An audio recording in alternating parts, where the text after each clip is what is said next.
Les taxes au Paraguay, comment ça se passe? On va rentrer en détail dans cette vidéo afin que vous ayez toutes les informations nécessaires avant de venir ici au Paraguay et voir si c'est intéressant pour vous ou non. Dans un premier temps, on va parler de la TVA, la taxe sur la valeur ajoutée. La TVA au Paraguay est de 10%.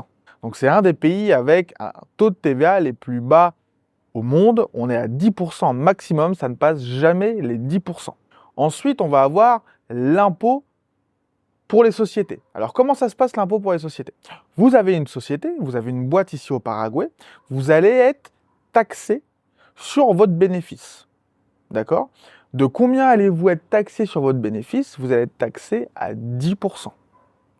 Donc, vous avez votre société, vous faites du chiffre d'affaires, vous passez en charge tout ce que vous pouvez passer en charge. Ce qui est intéressant au Paraguay, c'est qu'on peut passer énormément de choses en charge, et c'est ça qui fait réduire drastiquement aussi votre bénéfice sur le papier.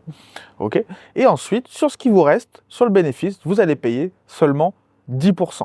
Imaginons que vous avez votre société, que vous voulez vous payer, vous êtes patron de votre boîte, vous êtes auto-entrepreneur, peu importe, vous faites du chiffre d'affaires, vous voulez vous payer tous les mois. Comment ça va se passer? Vous allez vous-même émettre une facture à votre entreprise et l'entreprise va vous payer. Sur ce que l'entreprise vous paye, vous allez payer 10% de TVA. Encore une fois, 10%. Je pense que vous avez compris qu'on passera jamais les 10%. Donc, moi, j'ai ma société ici au Paraguay. Je veux me payer. Imaginons que je veux me verser 2000 euros. Je vais émettre une facture à ma société qui va me verser 2000 euros.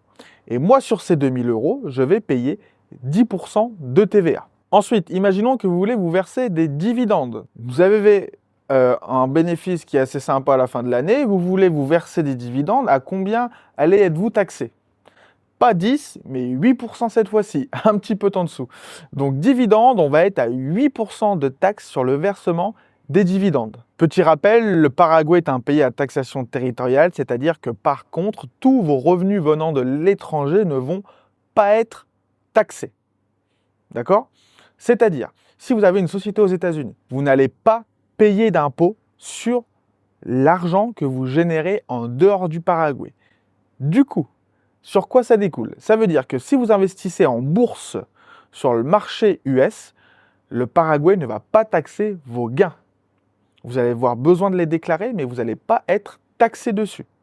Pareil pour la crypto. La crypto ici au Paraguay n'est pas taxée. Là, par contre, c'est parce qu'il n'y a pas de régulation pour le moment. Pas de régulation, pas de taxe. Par contre, si vous réalisez des gains en capitaux ici au Paraguay directement, encore une fois, vous allez payer 10%. La taxe sur la fortune. Non, ça n'existe pas ici au Paraguay. Ce n'est pas parce que vous êtes fortuné que vous allez payer des taxes. Comme vous l'avez vu tout à l'heure, on vous a parlé de la taxe sur le revenu de 10%. Ce n'est pas parce que vous êtes riche que c'est évolutif. Comme en France, plus vous gagnez d'argent, plus vous payez des taxes. Ce n'est pas évolutif, c'est 10% pour tout le monde. Pas de taxe sur les successions pour la famille directe. Donc pour vos enfants, vous avez vos enfants, vous voulez leur donner tout ce que vous avez réalisé, construit, votre patrimoine pendant votre vie, vous n'allez pas payer de taxe sur la succession. Je pense qu'on a fait le tour d'un peu de toutes les taxes ici au Paraguay. Comme vous l'avez compris, c'est un pays qui est très intéressant au niveau des taxes. Ce n'est pas un paradis fiscal, c'est simplement comme ça que ça devrait être dans le monde entier. Si vous êtes en France, vous êtes dans un enfer fiscal où on vous pompe votre pognon jusqu'à n'en plus savoir, on vous empêche de vous enrichir. Au Paraguay, ce n'est pas comme ça. Ils respectent leurs citoyens, ils comprennent que quand on travaille dur pour avoir de l'argent, faut leur en laisser un petit peu. Et de toute façon, on va consommer après avec. Donc, ça revient au même. Sur ce, ça vous intéresse d'obtenir votre carte de résident au Paraguay ou de venir vous expatrier, n'hésitez pas à aller voir dans la description, à réserver un appel avec nous et on se dit à bientôt. Ciao!